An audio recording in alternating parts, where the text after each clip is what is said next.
Jolanda Hutson with Good Samaritan Health Clinic. Thank you for joining me this evening as I'm going to share with you one of my family's favorite books, Mooki's Secret. Written by Carrie Smalley Gibson and Gary Smalley and illustrated by Richard Bernal. Mooki frowned as he looked up at the big house. Was this really going to be his new home? Critters who didn't have families lived here. Mooki squinted at the sign above the door as he read the words, "Welcome home." Mooki's eyes filled with tears. This wasn't his home. Mooki had lost his home when a flood washed his house away and his family with it. A kind field mouse had taken him in, but before long Mooki grew too big for the mouse's tiny house. Swoosh! The front door swung open and out stepped the biggest critter Mooki had ever seen. She had a long nose and her golden eyes sparkled with kindness. "Hello, Mooki," said Mrs. Twizzler as she wiped her hands on her apron. "We are so excited that you finally arrived. How was your trip?" Mooki looked up at her loving face. Mrs. Twizzler seemed very nice, but all Mooki could do was mumble, "Mm-hmm." You see, Mooki had a problem, and he wanted to keep it to himself. It was his big secret, and he wasn't going to let anyone find out. For the next few days, Mooki avoided the other critters who lived in Mrs. Twizzler's house. Mooki wanted to keep his problem a secret. If anyone tried to talk to Mooki, he would cover his mouth and turn away, but he knew he couldn't hide his secret forever. Mrs. Twizzler was very kind to Mooki. She seemed to understand that something was bothering him. Several times he almost talked to her about his secret, but he couldn't quite bring himself to do it. One warm winter evening, the critters decided to sleep on the front porch where it was cooler. Mooki joined them, but he put his pillow in a quiet corner, a safe distance away.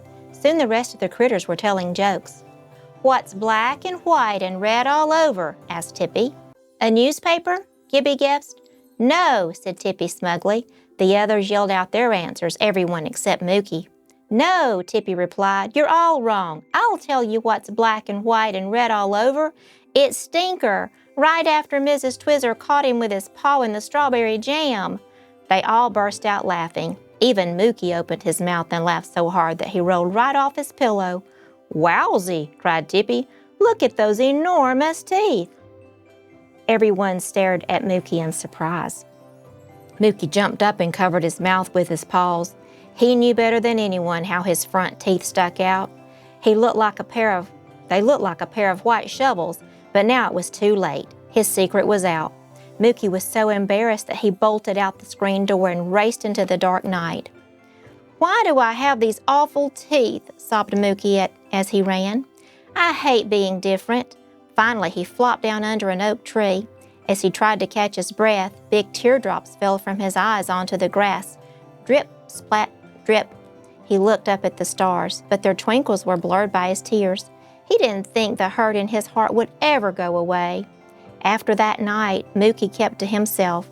He avoided talking to the other critters because he didn't want them to see his horribly huge teeth. Mooki's heart felt heavy and sad as he watched the other critters giggle and chat, but he never joined in. Every day before school started, Mooki watched the other critters play stick nut in the meadow.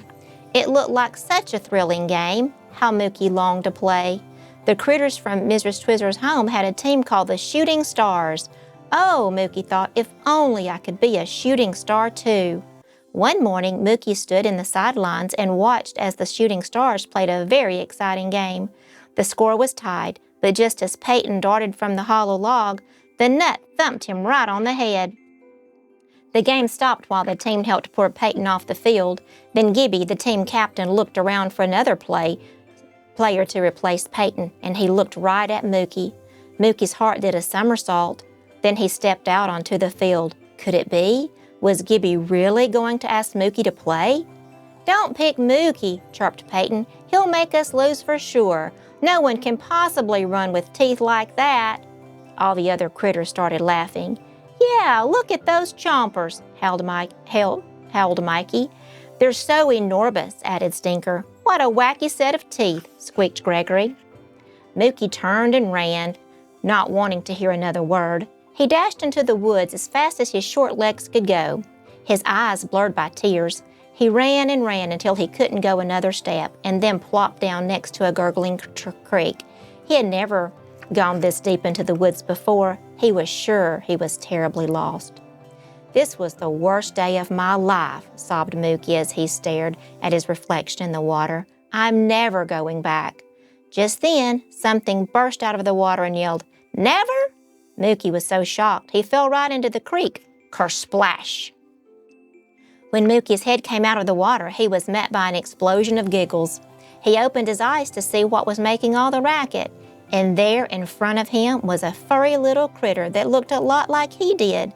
Only this little critter had a big grin on her face. "What will you never do again?" she asked. "Who are you?" exclaimed Mooki. "My name is Susie," she answered. "Are you lost?" "Maybe," said Mooki with a little sniffle as he climbed onto the shore. "My name is Mooki." "You look sad, Mooki," said Susie. "Would you like some acorn cookies? My mom makes the very best." "Look what I found in the creek," called Susie as she and Mooki approached a lodge home made of sticks and branches. More little critters scampered out and gathered around Mooki, and they all looked a lot like he did too. "This is my new friend Mooki," announced Susie with a toothy grin. Susie's mom set a plate full of acorn cookies on the table. "It's nice to meet you, Mooki," said Mrs. Chomper. "Please have some cookies." "What brings you out to this part of the woods, Mooki?" asked Mr. Chomper. "The truth is, I ran away," said Mooki sadly. "I just don't fit in with the other critters where I live. They tease me about my teeth." Mooki looked around at Susie and her family. "And I can see that your teeth are sort of like mine, but—" He opened his mouth to show them. "My teeth are enormous." "Mooki," said Mr. Chomper, "do you know what sort of folks you come from?" Mooki shook his head sadly. "I haven't seen my family since I was just a little guy." "Mooki," said Mrs. Chomper, "you belong to the beaver family, just like us." "And beavers must chew wood every day," exclaimed Mr. Chomper. "That's what keeps our teeth healthy and strong."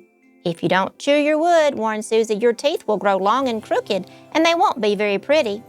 Then Susie's family led Mooki down to the water to teach him how to chew wood properly. They also showed him how to make tremendous noises by smacking his tail. It was great to be a beaver, and it felt wonderful to sink his teeth into a fresh piece of wood. Mooki had never been so happy. "You see, Mooki, we're all different," explained Mrs. Chomper. "Moose have enormous horns, lizards have buggy eyes, and goats have furry beards. Being different is what makes us special." "Mooki, want to know another reason why it's awesome to have beaver teeth?" asked Susie with a wide grin. "You can chew over 300 trees in a year." "Wow, that's a lot of trees." Mooki gave his tail a loud whack and laughed. Before they left the creek, Mrs. Chomper placed a comforting paw on Mooki's shoulder. "Mooki, I always tell my kids that if someone makes fun of them, it might be because they have an owie in their heart. Sometimes when folks feel hurt or sad, they say mean things. It's just their way to hide the hurt they're feeling." Mooki put his paw over his heart. He knew how it felt to hurt inside. Mooki's hurts made him lonely, and sometimes they made him angry too. "If critters make fun of your teeth," said Mr. Chomper, "think about why they are teasing you. Maybe they have a hurt so big that they can't say anything kind." Mooki nodded. "I'll try to remember that. Thank you for everything. I should go home now. I know Mrs. Twizzler will be worried about me." "Come visit us again," called Mrs. Chomper. Susie walked Mooki back through the woods until the surroundings became familiar to him. Then she handed him a small wood carving of a beaver family. "Now, if anyone teases you about your teeth or about being different," said Susie, "you just look at this and remember that you're like us. You're a beaver and you're special." "It's beautiful," said Mooki quietly. "Thanks for everything, Susie." "I'm sure glad I found you in the creek, Mooki," she laughed, then waved goodbye. "Come back and visit us again soon." "You bet," yelled Mooki as he watched her walk back into the woods. As Mooki approached the meadow, he saw Gibby trying to crack open an acorn with a rock. It looked like he was having a rough time. "Hey, do you need any help?" Mooki called out. Gibby nodded toward a pile of acorns.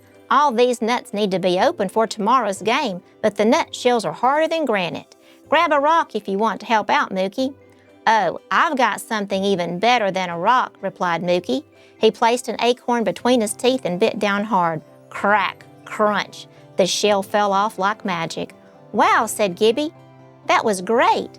I guess I'll have to be the stick nut nutcracker," Mooki answered, laughing.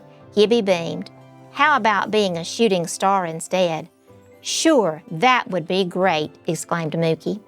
Later that evening, Mooki showed Mrs. Twizzler and the other critters the small carving that Susie had given him. "You see, I'm part of the beaver family," he explained with fresh confidence, "and now I'm not ashamed of my teeth." "You have a beautiful smile, Mooki," said Mrs. Twizzler. Mooki smiled a big toothy smile, and suddenly he realized that the hurt in his heart was gone. Thank you for joining me this evening. Good night. Have sweet dreams.